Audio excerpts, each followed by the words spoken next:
Hi, ladies and gentlemen. No, I don't have a big fancy intro, and I didn't have an infographic. We've had a bit of a interesting week this week at Casa del GloKidd's. Um, but we are determined. We missed a day last week. We're not going to miss another day this week. We're plugging through, and we get to start a wonderful game today. It is Loom. We're going to be playing the FM Towns version, but when I get started, I am going to start in the traditional EGA DOS English version with the MT32 patch as that one. Yeah, let's see if I can go to camera too, so I can be looking at the camera. All right. Unfortunately, I don't think I have a chat log on this one, so I won't be staying on this one long.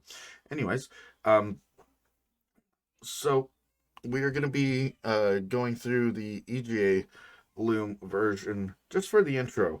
There's an overture, and I personally believe that it's part of the presentation for these games and needs to be included as part of it. So we're going to go ahead and do that here when we start in a couple minutes.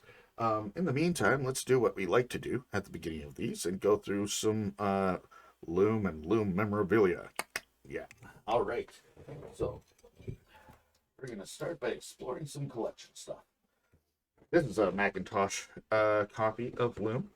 This one is, I do believe, the floppy disk copy. I got this from a kind seller back about 10 years ago named Peter Mariska. He always made a habit of also uh, making sure the data files were torn and usable to make sure that you could load them at least into ScumVM now. On Macintosh, Loom came on 3 of these little floppy disks. We also, of course, have some manualage in here. Somebody decided to pen this one up, and that's really, really common when you're collecting versions of Loom in particular because of this. Well, yes, a lot of people would say, hey, is that the copy protection? Yes, it totally is. The first pages absolutely are, but this is more of a functional tool during your adventure. Of course, they have the copy protection in there. It's glorious red print over top of blueprint glory, making sure that none of the primitive uh, photocopiers of the day could possibly do that. Now, I'm sure our fancy scanners probably could today, though. So this one is, thankfully, this book of patterns is completely clear. But quite often when you purchase these, what you will get is a lot of writing from when the person went through it. In fact, I will admit to being a guilty party to that. I have myself, in my original copy of Loom, many of my notes from when I played the game first. Uh, it is a terrible, terrible thing. Now, unfortunately, my very first copy of Loom, I do believe, was lost to the ages many years ago. It was very cool. It came double packed with the copy of Monkey Island that I had. Here we have the Loom hint book. Um, Now, the Spanish versions of these particular hint books were printed in full, beautiful color. Um, this IBM version, I actually have it housing several different copies, including the Software Toolworks Loom CD version, which we're not going to be touching in this playthrough. For the sake of the retrospective, when I do that, we will go in and talk to that. I see I have a viewer now. I'm going to switch off my big old talking head so I can see the chats on the screen. Um, Thank you for joining us. Uh, this is the PC floppy version. That's its primary bonus. This might very well be my one from back in the day. Does your PC have rolling sound? This is the handy dandy insert that you would send off if you were so interested to get the MT32 disc sent to you so you could listen to the beautiful overture at the beginning of the game. I do think this might be my original copy. If so, I'm very, very happy. I thought I lost it a long time ago, which made me very sad. There's something else in here that I really want to touch. Just ran a bit of cardstock. couple random bits of cardstock. Oh wait, I think that's what. There's also the Lucasfilm Games catalog for that era, which is a lot of fun. My sound is a little faint. Maybe I can fix that a bit. Maybe it's probably, well, no, I'm right in front of it, so I'll have to adjust some volume there. Wow, that shouldn't like cranked to the max. That must be on here.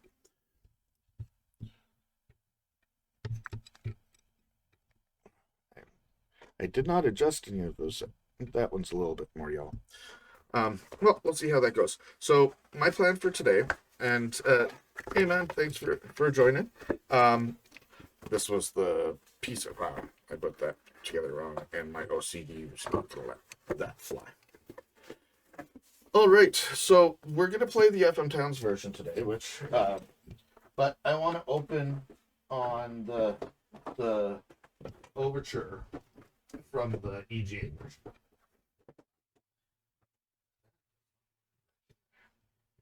Just for one last part, that would be Loom FM Towns. It's not as easily accessible these days. It is one of the more affordable FM Towns games, although that has changed too. I dread what. Okay, I'm gonna try to adjust that more. When it comes to the FM Towns titles, the only one that I'm really desperately in need of still, because I hate to say I could skip on Fate of Atlantis, but I need Monkey Island too, and I dread to see the cost of that when that one pops back up, because wow, maybe we'll get lucky on the throw it in the anthology edition.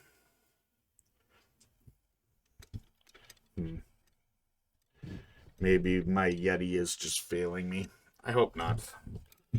This is, well, I am looking into.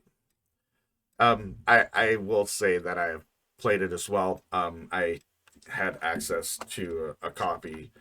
Yeah, it seems to be a common element of the ones that they did, that their inventory has the lower color sprites as well. Yeah, I've played it. I'd love to be able to own it legitimately. And for my collector's obsession, I want the whole box and whatnot. But I think it should be something that has let the price gate be on getting the original stuff, but make it still available somehow. All right, so we're gonna go ahead and start that overture because it's a little long, but it's also fun. I am going to try expert. I will admit this is not how I tend to play it. I always play it on just like standard and beat it in like an hour at most or something. So there's no sound. Oh wow. Am I just having another this is not working very well for me days? Yeah, everything's super. Why is everything super low? Did I have like a master that went down? Okay, so maybe it's a nice gun VM itself. Wow, no, the audio itself was super low. Hey, is that any better?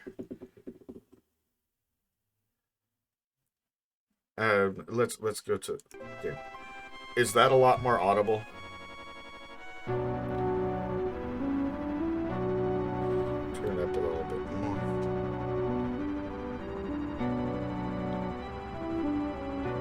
It's weird. It's like it's based on the volume of. Okay, I'll go a little bit more. All right, so hopefully that means both my vocals and the audio is decent. Wow, that was the wrong way? What?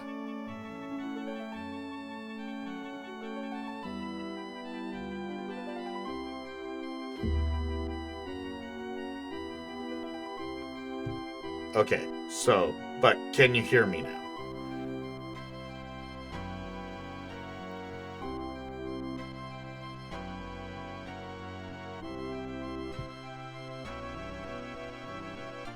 Okay, good. Good. Okay, so lesson learned of this. My OBS output is apparently directly linked to whatever's outputting to my headphones. And dependent on that. I mean, that's cool. I sort of love Loom and its music. Like, it's weird how this then sort of takes away from little moments in the intro, or it just goes too long and ScumVM isn't properly handling it, which I mean could very well be. I seem to remember trying to run this in original. It is? Okay.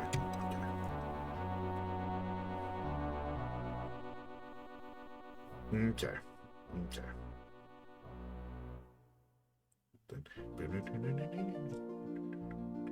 All right. So there's the original EGA intro and its dithered glory.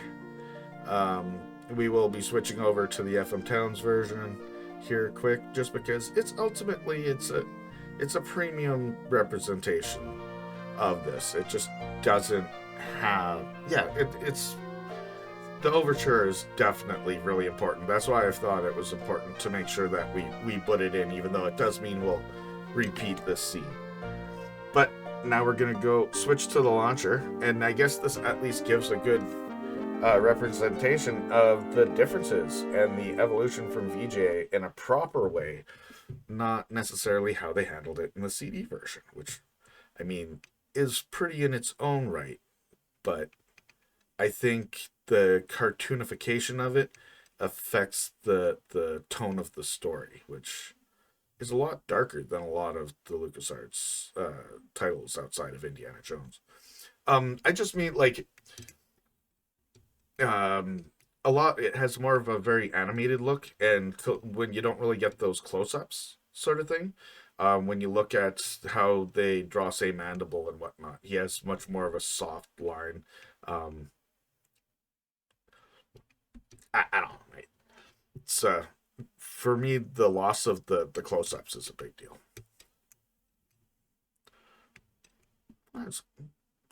That's fair, and I mean, it's not terrible. I do enjoy their the way they cast and voice the characters seem very, very close to how I always imagined it in my head. So I do really appreciate the voice.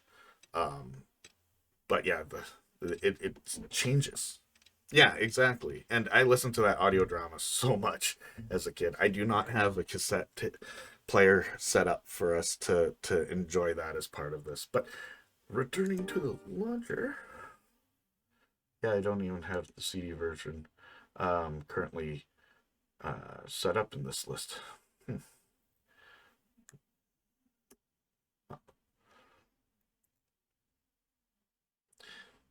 This is another one of those things where I'm like, the skin that they use needs to go away, and just, even if it was back to their bare bones black and green, which I think actually fit ScumVM very. I'm almost bummed that I didn't play more. Yeah. That's interesting.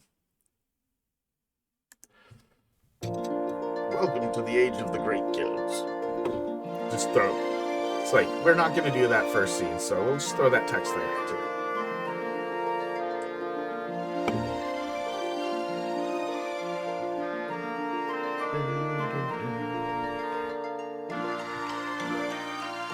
Absolutely. And in the voice version, after you did the difficulty selection and go, welcome to the age of the great guilds. It is missing in that version. Interesting. I guess that's why they've always circumvented the copy protection in ScumVM, because they only really do that if there's a version release that had it patched out. When we play Monkey Island in our next game, we're playing the EGA version because I want Dial of Pirates. I want the copy protection. I'm almost bummed that the Monkey Island 2 implementation, because it'll show up, but you can just do 1111 and it'll always work. Oh, we gotta check We gotta check the leaf. Last leaf of the year.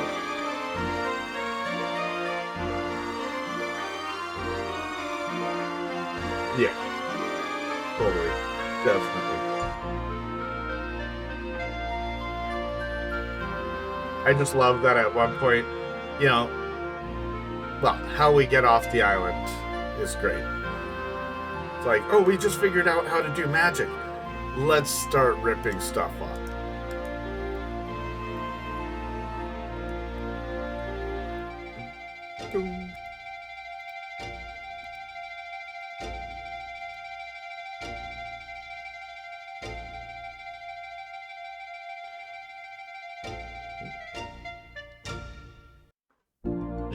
Well, in Bobbin's case, it's extra true because he's like, he learned how to do one draft and his entire world got thrown upside down. Like, he just learned the open spell, you know? And then all of a sudden it's like, oh, by the way, the swan came, took everybody. I haven't, and I've been really, now that I've been doing more research in Moriarty's games, I'm definitely gonna have to go back and play as Infocom titles, because, I don't know, if nothing else, it'll let me try to explore his mind a little bit more, so I can get my mind closer to that, to try to imagine at least what Forge would have been. The optional backstory that is the tapestries along this long corridor. We will say the Weavers definitely use some Time Lord technology. That it's all very much bigger on the inside. That little tent has columns and I also love what you pointed out in one of the secret project articles that the intro to Monkey Island 2 having, is it the opening draft or the Transcendence draft? What, like, I think it's CFGC, and yeah, I'd never noticed that before until I saw you say that, and it was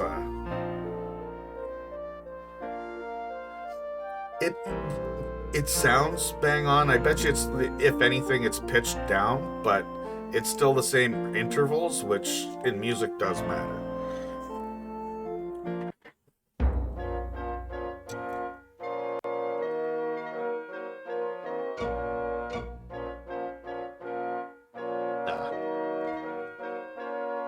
You have heard the findings of the council, Dame Hetchel. What have you to say in your defense? I have no defense or excuses, Elder Atropos. My actions speak for themselves. Wow, the text's a little fast. Like, I can read that, no problem. But I occasionally like to, read it out loud. And I think it'd sound funny saying it that fast.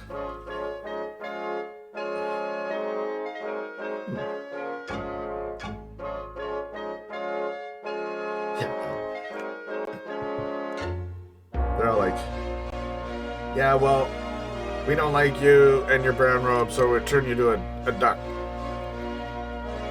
So he has the gall to call her a stubborn fool. That just the perfect example of any community being so stuck in their ways as to not being willing to change anything. To even when they're faced with destruction or starvation. It's a trope you see through fiction forever, and the saddest part is it's not even fiction because it's just what happens in towns.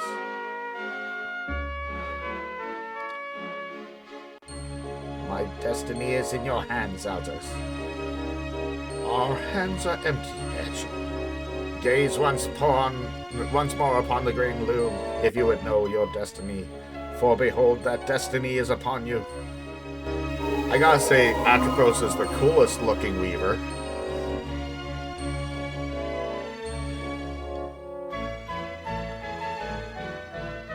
I quite like his design. I've always, I've doodled I've doodled Bobbin so many times. Yeah, he's definitely got that whole, like, I'm the boss here. They gave me the pointy shoulder pads, you know.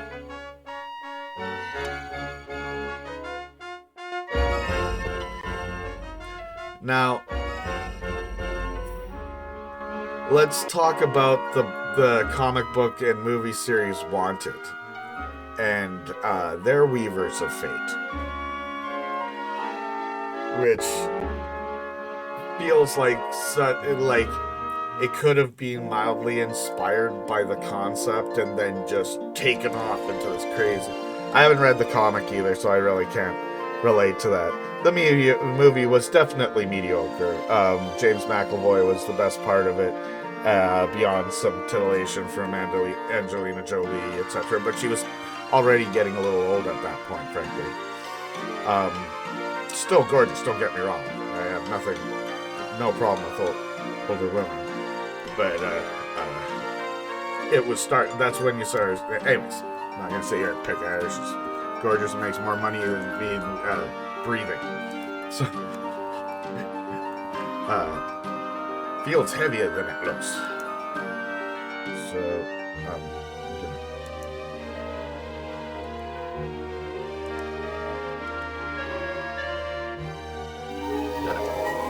free hatchel from the egg. I'm a little duck. She came out of that egg a fairly grown duck. That's concerning. Like, even if she is supposed to be a baby duck, she's still quite large. But anyways, the whole concept was that they were, they were agents of fate. They utilized a loom to find what they believed the loom was telling them what their targets were, and to take out these targets would change the world, etc. But strip it of all of that, and it seems like it could have been mildly inspired by the concept of the Weavers on this island, which I've always accepted as a messed up headcanon that the dark side of the universe ended up changing it would be a massive stretch, but I like massive stretches. They're fun. As I've said many times on things.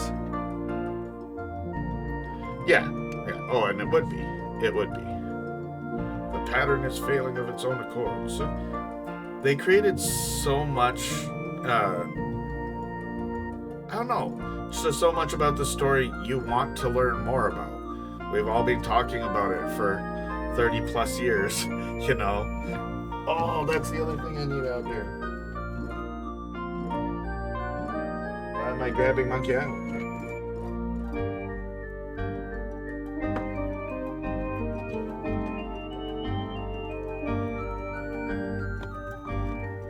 This one is rescued the rest of our guild from it.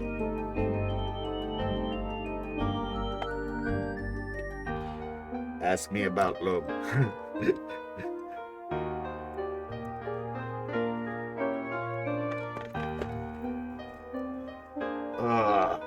If only we could get him to come back and hook up with like Wad Jedi or Double Fine. Double Fine's got their own style though these days. I don't know if it benefits them to tell Brian's story. You know. And I doubt same sort of thing as you know, say Ron's vision for Monkey Island 3A. So much of it's changed over the years and whatnot. I doubt he even remembers where he was going to go with it.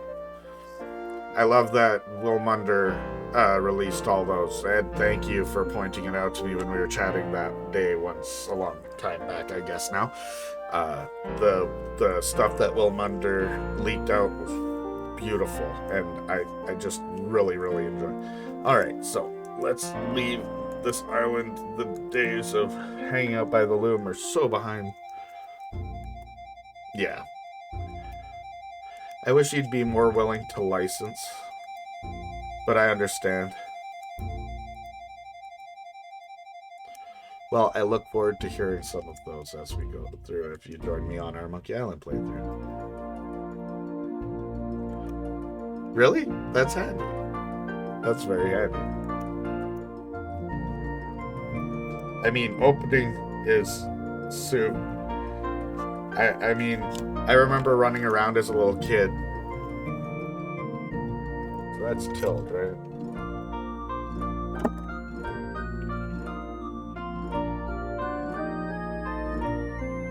I can't even remember how to bring up the debugger. Ah. I got a little notepad here. Shift tilt or alt tilt. I remember it was just tilt, but it's not coming up, so I think there's now something to enable debug mode, and I've tried Control D, Alt D, or wait, is it Control Alt D? Yeah, Control Alt D.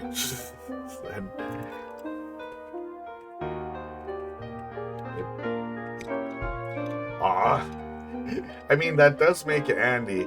If I am doing a playthrough, it is worth going through and learning these things, but here's every draft in this particular instance now.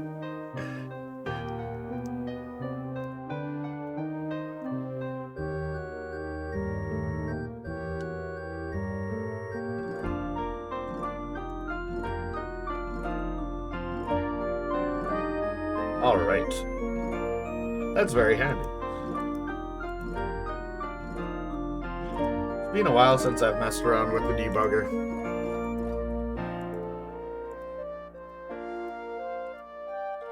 I am currently playing a daily build that I just updated not too long ago because they added the support for all those AGS games.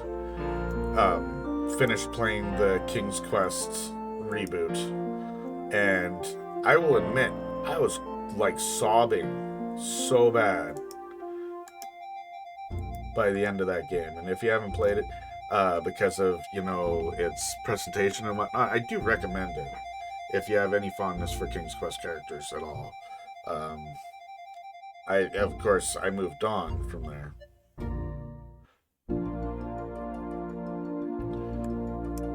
Yeah, it did sort of go to some puzzles that were a little repetitive. I'm glad that they at least kept up with the writing level. And Christopher Lloyd did a wonderful job.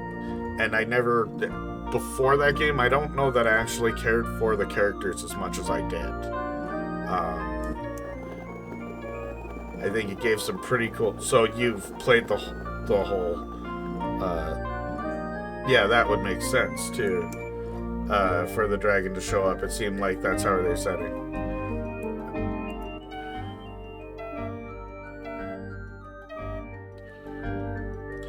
So let's see how that goes. So in our handy dandy little thing, now we don't know dying because I haven't done it yet. So DDCD, but I don't have that.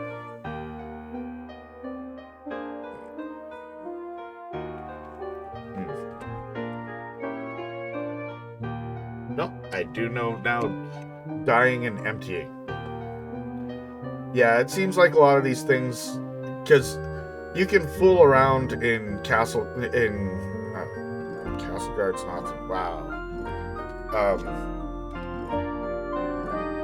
Wow, I just blanked on the Glass City. Crystal Guard, thank you. You can do a lot of fiddling around there, and it seems like you're supposed to be able to do a lot more too. I wonder if I can just, no, okay. Gotta exit. Oh, alright, moving on.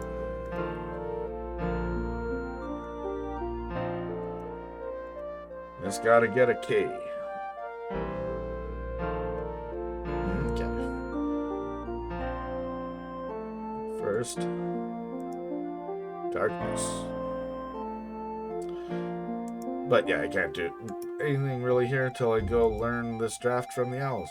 I used to skip all of this because I had it all written down, and which doesn't even seem right now in my memories, because how, like, you'd have to come over here and learn the open draft from that clam, right? So, like, in the original thought process for game flow for a person. Oh, okay, so you can just click on that, because I mean, when you click on the shell too,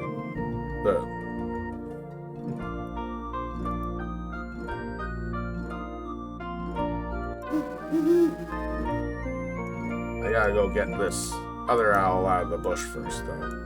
And let's go check out our mom's grave.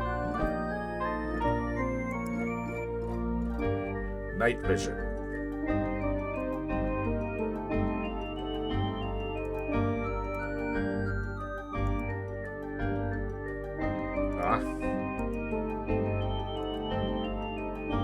Ouch. Nature is cruel.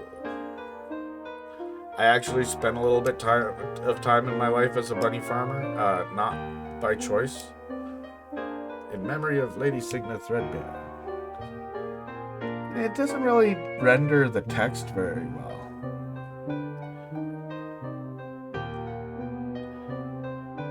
Okay.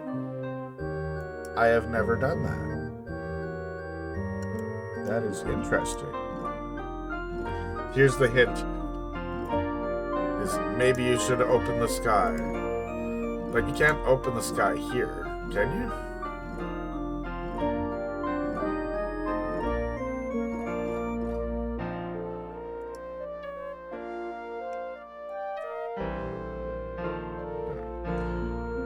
Stop. There we go.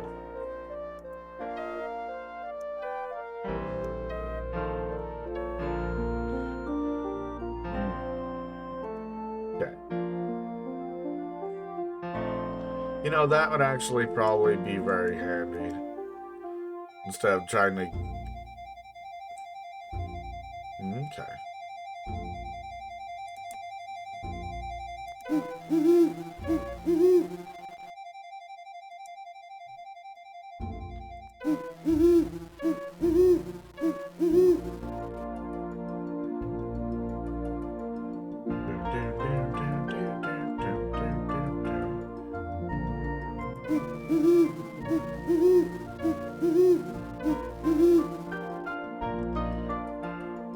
Yeah, I don't know, I always did it that way. It's probably like how I never realized you could just click on the parser line to enact it, like how the issue I was having with Zach there, where on the King's spaceship.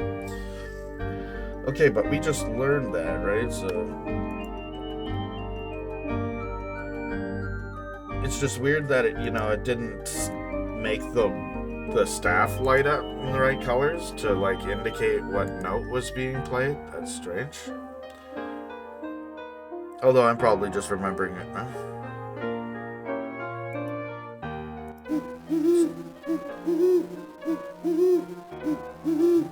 Okay, so it doesn't even light up.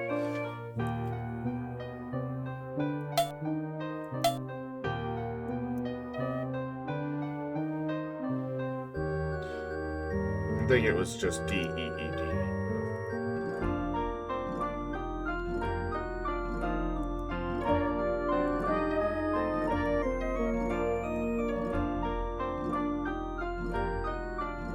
Yeah.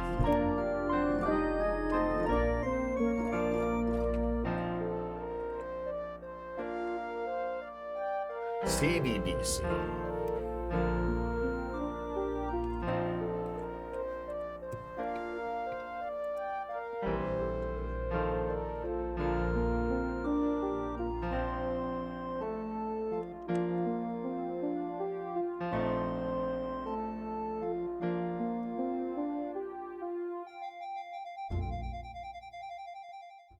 Alright, so that's going to be our first cut in this playthrough of LOOM FM Towns. We managed to do this whole game in one sitting, and it breaks up into about 4 episodes, so we will come back to this on the next one. Thank you very much for watching. I hope you've enjoyed what we've been doing so far, and if you have, Be sure to click like and subscribe. If you want to see the streams as they happen, be sure to check us out on Twitch TV/The Real Glow Kid. We stream there every Tuesdays and Thursdays. Check out my Twitter to see details. Typically, we do that about 1 o'clock Pacific, but we've been adjusting that to account for, my personal fatherly duties and that sort of thing as well. So, if you have enjoyed, be sure to come check us out in the next episode. I'm sure it's being visible on a card. Maybe it's over here or there. I'm not sure. But definitely click on that. And we will catch you next time. Thanks for watching.